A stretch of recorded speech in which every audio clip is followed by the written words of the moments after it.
नमस्कार विद्यार्थी मित्रांनो, स्मार्ट अकॅडमी या एज्युकेशनल यूट्यूब चॅनलवर तुमचं मनापासून स्वागत आहे. आज आपण पाहणार आहोत CTET 2026साठी NEP 2020 राष्ट्रीय शिक्षण धोरण नॅशनल एज्युकेशन पॉलिसी म्हणजे पेपर 1 आणि 2साठी अतिशय महत्त्वाचे IMP आहेत. IMP क्वेश्चन म्हणजे वारंवार विचारले जाणारे प्रश्न आपण या व्हिडिओमध्ये पाहणार आहोत. त्यामुळे व्हिडिओ शेवटपर्यंत बघायचा आणि जर तुम्ही चॅनलवर नवीन असाल किंवा पहिल्यांदा चॅनल तुम्ही बघत असाल तर चॅनलला काय करायचं आहे, सबस्क्राईब करायचं आहे बघा. आणि या मागचे कालचा व्हिडिओ आपला पूर्ण कंटेंट आधारित होता, पूर्ण एक्सप्लेन NEP आणि NCF केलेला आहे. आज आपण त्याच्यावर क्वेश्चन घेऊन आलेलो. जर कालचा व्हिडिओ तुम्ही बघितला नसेल तर आधी तो बघून घ्यायचा, मगच क्वेश्चन बघायचे आहेत.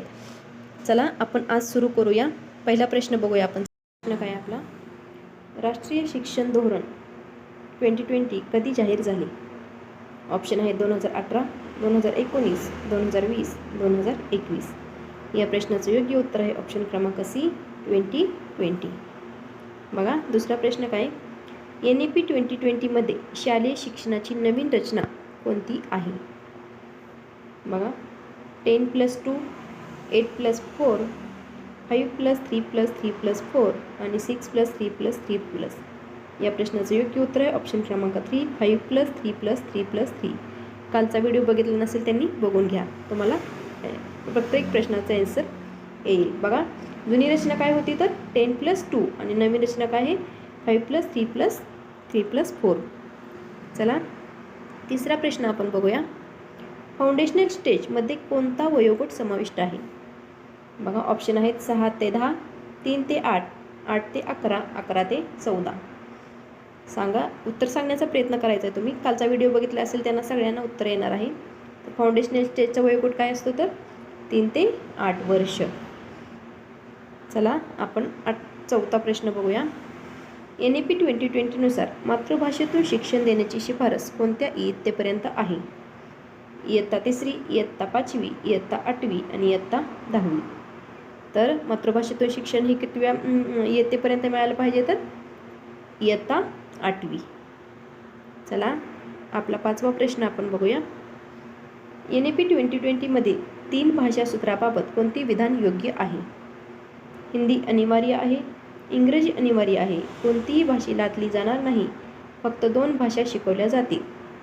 तर NEP 2020 शैक्षणिक धोरण काय सांगते? 3 भाषा सूत्र काय आहे? कोणती भाषा मुलांवर लादली जाणार नाही. त्यांनी काय सांगितले त्या धोरणामध्ये तर कोणतीही भाषा मुलांवर लादायची नाही. बघा सहावा प्रश्न काय, NEP 2020नुसार कोडिंग शिक्षण कधीपासून सुरू करण्याची शिफारस आहे? इयत्ता 1ली, इयत्ता 3री, इयत्ता 6वी आणि इयत्ता 9वी. कोडिंग शिक्षण कधीपासून सुरू करण्याची शिफारस आहे सांगा. याचं उत्तर तुम्ही काय करायचं, कमेंट बॉक्समध्ये कमेंट करायचं आहे. कालचा व्हिडिओ आधी त्यामुळं पहिल्यांदा बघून घ्या. चला आपण 7वा प्रश्न बघूया. NEP 2020नुसार बोर्ड परीक्षा कशावर आधारित असाव्यात? पाठांतर, वेळेच्या व्यवस्थापनावर, संकल्पनात्मक समज व कौशल्यावर, फक्त MCQ वर. NEP 2020 बोर्ड परीक्षा कशावर आधारित पाहिजे तर संकल्पनात्मक समज व कौशल्य. हे खूप महत्त्वाचं पॉईंट आहे. समज आणि कौशल्य मुलांमध्ये विकसित झालं पाहिजे NEP 2020नुसार. बघा 8वा प्रश्न काय आहे, NEP 2020मध्ये बोर्ड परीक्षा विद्यार्थ्यांना किती वेळा देण्याची संधी दिली आहे? किती वेळा? 1 वेळा, 2 वेळा, 3 वेळा की अमर्याद आहेत? बघा बोर्ड परीक्षा किती वेळा द्यायची संधी दिली तर फक्त 2 वेळा बोर्ड परीक्षा विद्यार्थी देऊ शकतात. बघा 9वा प्रश्न काय आहे, 9वा प्रश्न, NEP 2020मध्ये कोणती शिक्षण पद्धती कमी करण्यावर भर आहे? कोणती शिक्षण पद्धती कमी करण्यावर भर आहे? बघा ऑप्शन आहेत अनुभव आधारित, कौशल्य आधारित, पाठांतर आधारित आणि क्रियाकलाप आधारित. तर कशावर कमी भर द्यायचा आहे तर पाठांतरावर. NEP 2020 काय सांगते तर पाठांतरावर कमी भर द्या आणि मुलांमध्ये काय रोज अनुभवाधारित शिक्षण द्या, कौशल्याधारित शिक्षण द्या आणि क्रियाकलाप क्रिएटिव्ह, मुलांना क्रिएटिव्ह बनवा. क्रिया करून म्हणजे क्रिये थ्रू तुम्ही शिकवा असं त्यांनी काय सांगितलं NEP 2020मध्ये सांगितलं आहे. क्रियाकल्प, कौशल्य आणि अनुभव हे खूप महत्त्वाचे पॉझिटिव्ह वर्ड आहे NEP 2020मध्ये. बघा 10वा प्रश्न काय आहे, NEP 2020मध्ये व्यावसायिक शिक्षण म्हणजे वोकेशनल एज्युकेशन कधीपासून सुरू होईल? व्यावसायिक शिक्षण कधीपासून सुरू होईल? इयत्ता 1, इयत्ता 3, इयत्ता 6वी आणि इयत्ता 11वी. व्होकेशनल एज्युकेशन कधीपासून सुरू होतं? तर इयत्ता 6वी पासून. बघा 11वा प्रश्न बघा. NEP 2020 नुसार शिक्षक भरतीसाठी कोणती पदवी अनिवार्य आहे? काही 2 वर्षाचं B.Ed का, 1 वर्ष B.Ed, 4 वर्ष इंटिग्रेटेड B.Ed आणि M.Ed. NEP 2020 नुसार तुम्ही आन्सर द्यायचं आहे. काय आन्सर आहे ह्याचं? ऑप्शन क्रमांक 3 म्हणजे C, 4 वर्ष इंटिग्रेटेड B.Ed पाहिजे तुमच्याकडे. काय होण्यासाठी? शिक्षक पदवी म्हणजे शिक्षक भरतीसाठी तुम्हाला ही 4 वर्ष इंटिग्रेटेड B.Ed तुमचं असलं पाहिजे. बघा 12वा प्रश्न काय?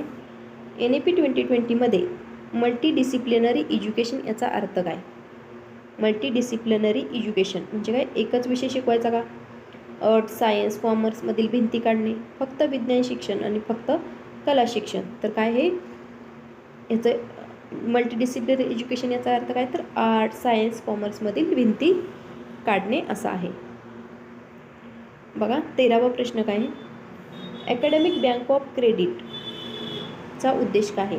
अकॅडमिक बँक ऑफ क्रेडिटचा उद्देश काय आहे? परीक्षा घेणे, शिक्षक प्रशिक्षण, विद्यार्थ्याचे क्रेडिट साठवणे आणि शिष्यवृत्ती देणे.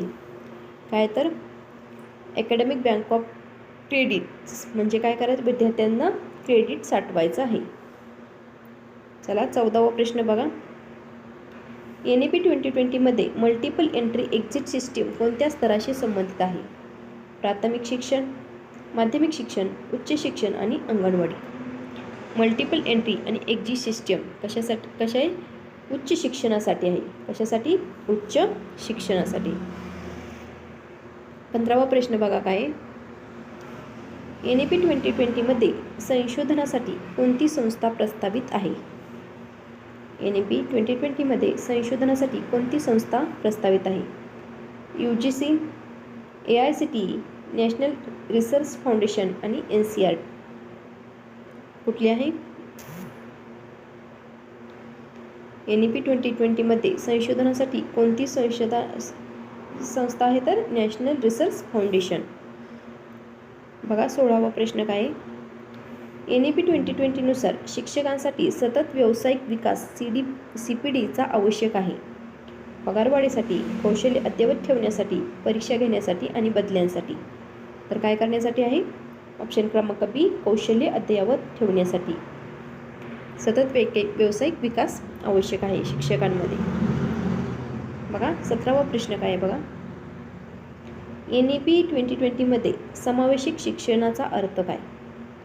फक्त हुशार विद्यार्थीच असतात का समावेशिक शिक्षणात? फक्त शहरी विद्यार्थी, सर्व घटकांसाठी समान संधी आणि खाजगी शिक्षण. तर काय समावेशक म्हणलं की सर्व घटक आले त्यात. काय? सर्व घटकांसाठी समान संधी.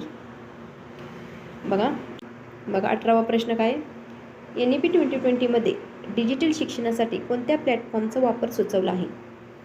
बायजूस, दीक्षा, गुगल क्लासरूम आणि झूम. कुठल्या डिजिटल शिक्षणासाठी कोणत्या प्लॅटफॉर्मचा वापर सुचवला आहे? बघा काल आपण घेतलेलं ह्याच्यावर डिटेल इन्फॉर्मेशन. तर कुठल्या? दीक्षा ॲप. 19वा प्रश्न बघा काय? NEP 2020मध्ये विद्यार्थ्यांमध्ये कोणता गुण विकसित करण्यावर भर आहे? स्पर्धा, पाठांतर, क्रिटिकल थिंकिंग आणि रँकिंग. स्पर्धा येते का? पाठांतर येतं का? आणि क्रिटिकल थिंकिंग आणि रँकिंग. NEP 2020 विद्यार्थ्यांमध्ये कोणता गुण विकसित करायचा आहे? तर क्रिटिकल थिंकिंग. बघा आपला शेवटचा प्रश्न बघा. CET परीक्षेत NEP 2020वर प्रश्न का विचारले जातात? धोरणं माहिती तपासण्यासाठी, शिक्षकांची शैक्षणिक दृष्टी समजण्यासाठी आणि आधुनिक शिक्षण प्रणालीची समज तपासण्यासाठी. वरील सर्व. या प्रश्नाचं योग्य उत्तर काय आहे? वरील सर्व. अशा प्रकारे आपण आज NEP 2020 राष्ट्रीय शैक्षणिक धोरणावर 20 प्रश्न बघितलेले आहेत. ह्याच्यातून तुम्हाला बऱ्याच गोष्टी संकल्पना समजलेल्या असतील. त्यातून तुम्ही कोणताही NEPवर जर प्रश्न आला तर तुम्ही तो सॉल्व्ह करू शकता. आणि जर हा व्हिडिओ आवडला असेल तर लाईक करा, शेअर करा आणि चॅनलवर नवीन असाल तर सबस्क्राईब करायला विसरू नका. आणि मागील जर कालचा व्हिडिओ बघितला नसेल किंवा मागचे कोणतेही CETचे तुम्ही जर PYQ क्वेश्चनचे आपण सिरीज चालू केली आहे तेव्हापासूनचे व्हिडिओ बघितले नसतील तर ते तुम्ही पहिल्यांदा पाहून घ्या. चला तर आपण इथेच थांबूया. धन्यवाद.